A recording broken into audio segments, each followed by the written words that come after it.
Welcome on back to Second and Short. My name is Tyler Lauder. He is Aaron Ben, and this is our new edition series where we go back and forth talking about the highest impact player, free agent, signing, maybe a trade, anybody that's not a rookie, how they're going to have an impact on their new team. Aaron, how you doing on this awesome Monday? I'm doing great. Can we just have a little break the fourth wall and disclose that this is our fourth take trying to make this episode? So I hope it goes well this time. I hope we pronounce everyone's names right and everyone is happy at that. By you hope us, he means he hopes I can pronounce everybody's names right. I mean, we literally went on a speaking lesson on how to pronounce George Fant's name, and I've said so many different versions of this. Well, I mean, and there's no you or me anymore, man. We're married. This is just us. Everything is us. Yes. Yeah, and you know what's awesome about this is that, not to tell a joke twice or anything, but this episode's going to be a breath of fresh air. Yeah, that's kind of breath of fresh air, and it's kind of how we've been saying it around these parts. That wasn't as smooth as the first time, but I forgot what I said the first time. So. Anyways, though, we're here to talk about an offensive lineman. We're talking about George Fant, who signed to the New York Jets over from the Seattle Seahawks. He's kind of been he's really been learning his way, and he's slowly coming into himself as a top-tier tackle, potentially, is where he's on that trajectory. And we haven't had a chance to talk about a lot of offensive tackles. I mean, we just haven't. A lot of the big signings this year, big trades, have kind of been playmakers, defenders. And the last time we even talked about one of these guys was Trent Williams, when he went from Washington all the way to San Francisco. And if you want to see how this video is going to go by how we break down offensive linemen, check out that video at the top right icon there. Now back to George Fant. So George Fant, he really has kind of an interesting backstory, to be honest. He, like most tight ends in this league, he was a basketball player in college. And throughout college, the football players all tried to recruit him over to the football team because he's kind of this explosive athlete. And then he ended up giving in his fifth year of eligibility, played tight end for 1 year. He was at Western Kentucky. And then after the draft, he went undrafted and signed with Seattle. Now, during the whole draft process, he wasn't really projected to be drafted. And teams didn't really know what position he was going to play. He played tight end in college, but he's kind of a bigger dude. He's very strong, very explosive. And then just based on kind of his offseason workouts and stuff, the Seahawks signed him. Yeah, and if you look at him when he was at his pro day for Western Kentucky, I mean, he measured in at about 4'5", just like a hair under 4'5". About 300 pounds, and he ran a 4.84 40 time, which is really fast for a guy of his size. I mean, I think you mean 6'5", but yeah. Yeah, 6'5". It wouldn't be an episode if I didn't make a simple mistake that I'm literally reading right now as I'm talking. But then again, the educational system has failed me. Well, I mean, it adds a little bit of spice to the episode. It's a little bit of interest. So I mean, yeah, it took all the way in his rookie year. After he learned the position pretty quick, enough to be a backup left tackle in his rookie year, and he made his first career start in week 8, and he held down the position for the rest of the year, and he made 10 starts that year. Showed a lot of promise, but 2017, wasn't his year. Yeah, he tore his ACL in the preseason. I think it was week 2 of the 2017 season. Missed the entire year, of course. And then he came back 2018, 2019. He was kind of relegated to the backup role. And he was kind of a tackle / tight end hybrid thing. He was put in a lot on sub packages and as a 6th offensive lineman at the tight end position as an eligible receiver. They actually didn't use him a lot as a receiver. He caught one pass in both those seasons combined for 9 yards. But he helped out a lot on running plays as a swing tackle. He could play both sides of the line, just kind of get out to the edge and lead block for whoever's running the ball. And then and that's kind of how he finished out his career with the Seahawks. in April of this year, he signed a 3-year, $30 million contract with the New York Jets, which it kind of seems like a lot for a guy who hasn't really proven a whole lot in the league. But he's scheduled to make 7.25 million this year, and then he can be cut after this year for almost nothing in dead money, like 2 million in dead money. All right, so then the second and third year, he's supposed to make 9.4 and then 10.65 each year. It's a very like front heavy contract. Like it can easily be cut if he doesn't perform, and I think it's a pretty good deal. It allows him to prove himself, and it allows the Jets to get out if he doesn't really do what they want. The contract is, I like it. It's a very good contract, especially if he plays as well as he did in 2018. In 2018, he graded it like a 74 overall for Pro Football Focus, which is very good, especially considering the fact he only started 7 games that year. And he doesn't have a lot of mileage on him. Like, he doesn't have a lot of mileage in college, obviously, because he didn't play until his last year. And, he had that torn ACL. He was a backup for a lot of these years. So he comes in pretty fresh. Now, let's move into how well he is going to fit into this offense. His scheme fit, the offensive fit for the New York Jets. Yeah, I mean, I think a lot of, like, when the free agency started, a lot of Jets fans were kind of clamoring for the team to sign Jack Conklin. I remember that there was this rumor that they were going to sign him, and I thought it was a pretty done deal, and then they ended up not doing that.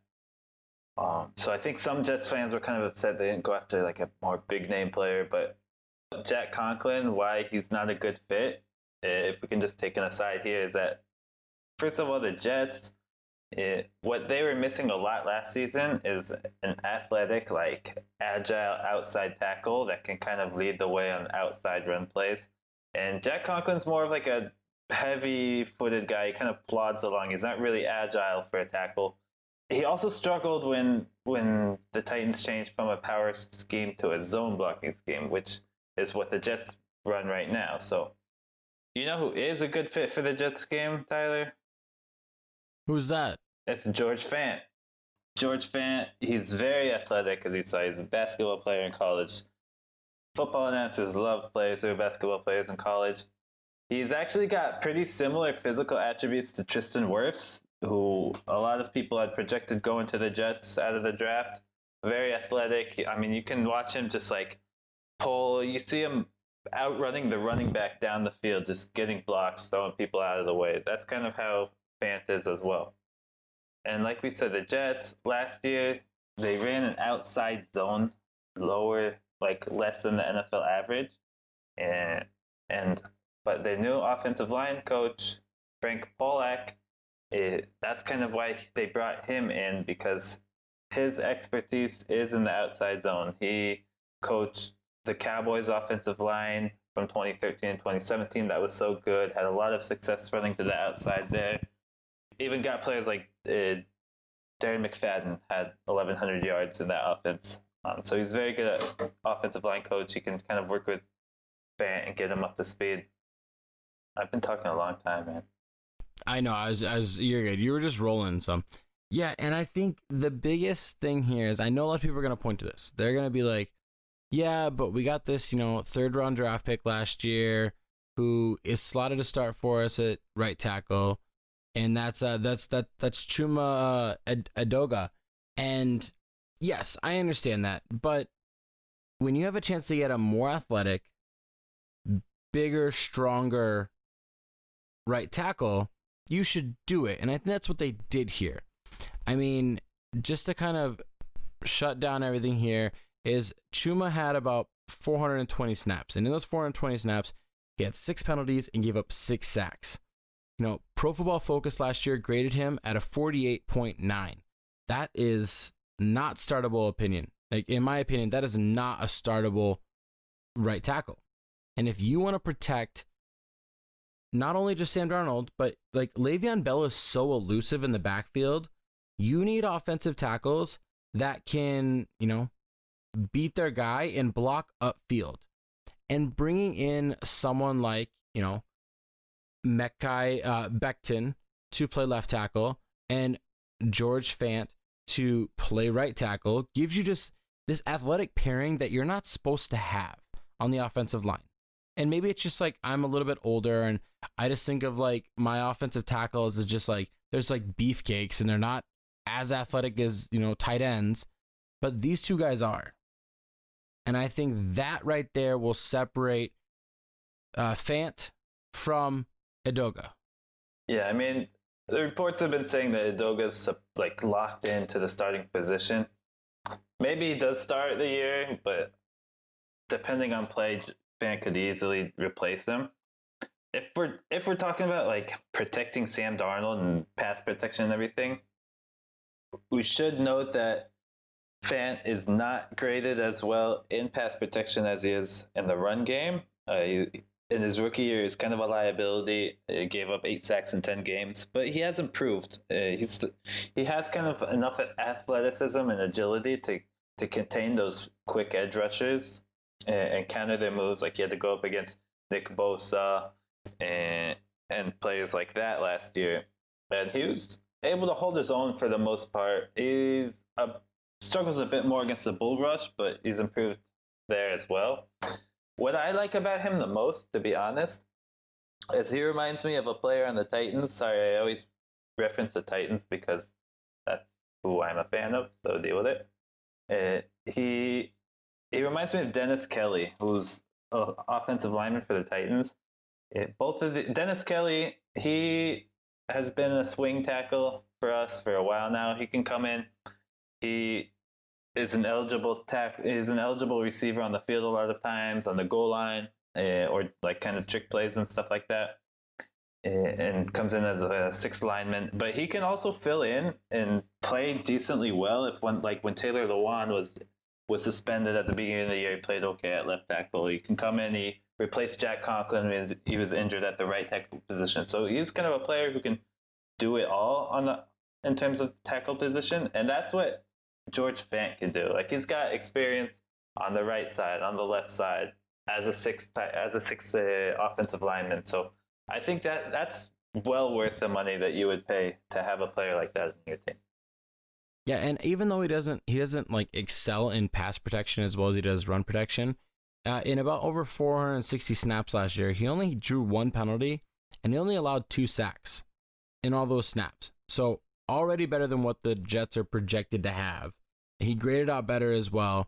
And I just think when you have somebody that can excel in the run game, and help Le'Veon Bell, because that's what you do need to do as well. Le'Veon Bell he's just such a playmaker that you need to be able to give him as many opportunities as possible.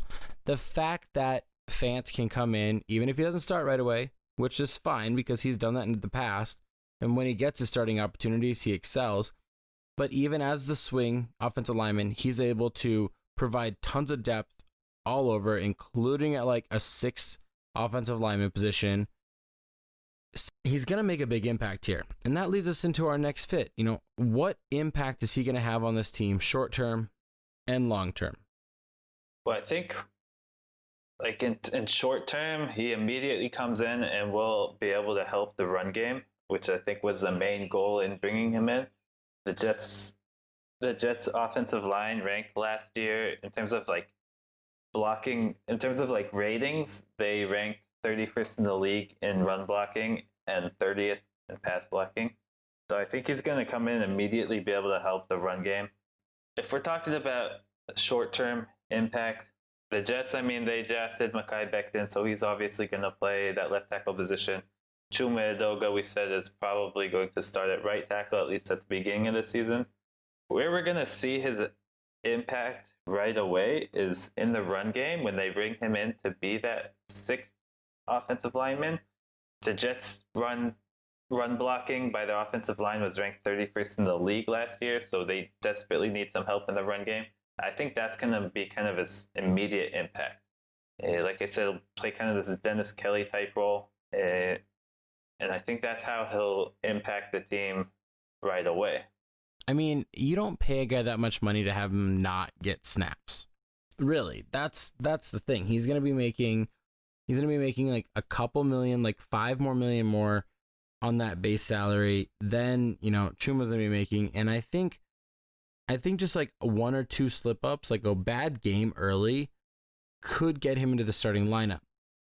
He is going to push in whatever training camp situation that they can get, any camp battle situation that they can put themselves into. This is going to be one to watch. And I think short-term impact is that he's going to help the run game. As we said, that's just what's most important to me right here. Because if you have a stable run game, if your offensive line can block in the run game, it just allows your quarterback to be more relaxed and laid back and not always stressed because it's 3rd and 13. And we don't like that. 3rd and long is not favorable. You know, we want good run games where you can get like 6-7 yards on that first rush or 5 yards even. And that's what he's here to do. I think, honestly, he will pair very well with Becton. He's 27 years old, so he's still very young as far as it comes to tackles. Long term, we talked about that contract. Obviously, we know he can be out, whatever, after a year. But he's not going to. Let's just say that. He has a good year, grades out similar to last year. What is his long-term impact? Yeah, I mean, I think it would do the Jets well to keep him on, not cut him after this year. Of course, depending on his performance, but I think there's a great advantage to having a player like him on the team, and I think they'll keep him on. I think he'll eventually this season, I imagine he'll take over the starting right tackle, and I think he'll be a solid depth piece for them going forward. Depth / like starter. Well, perfect. I'm glad you're saying that. Let's move into predictions. This is going to be way different. We're not going to be able to say as many statistics as we have for past players. So, will he be starting this year? I think he'll start. I think he'll start more games than Edoga will this year, to be honest. I think I can't see Edoga hanging on to the job that long. So we can't really do over-under, but let's do earlier or later. Will he be starting earlier or later than week 5? I would say maybe just a bit later, like maybe week 6, 7, they kind of give up on the Edoga and just throw Fant in there. That's kind of how I see it playing out. Does he finish out his contract? Yeah, I think he definitely will. I think they'll see the value in having a player like that on the team, and they'll keep him on for all those 3 years. Maybe after that, maybe he signs with another team who's kind of desperate for a starting caliber right tackle, and they might offer him more money than the Jets would offer him to stay on. But finishing out this contract, I think he definitely will. Alrighty. Well, that is going to do it here for us on Second and Short. My name is Tyler Louder. He is Aaron Ben. Be sure to hit that subscribe button, click that thumbs up, like this video if you did like what we're doing here. And you know what? Hit us down in the comments below. Let us know what you didn't like, or just general comments. If you want to feedback, we're always down in the comment section talking to you guys. Yeah, and check us out on social media as well. I mean, if you're a bit older, you can find us on Facebook. If you're a bit cooler, you can check us out on Twitter, Instagram. Instagram, especially, where we have new posts almost every day, updates, discussion points, anything you want. Feel free to slide into our DMs on any of those platforms. Send us an email. We're down at the bottom. And do whatever you want. I mean, it's a free country. You can do whatever you want. Alrighty, guys. Well, thank you for listening. If you missed any of our previous episodes, click one of these icons here. Watch the last video. Look at the whole playlist. Have a good night.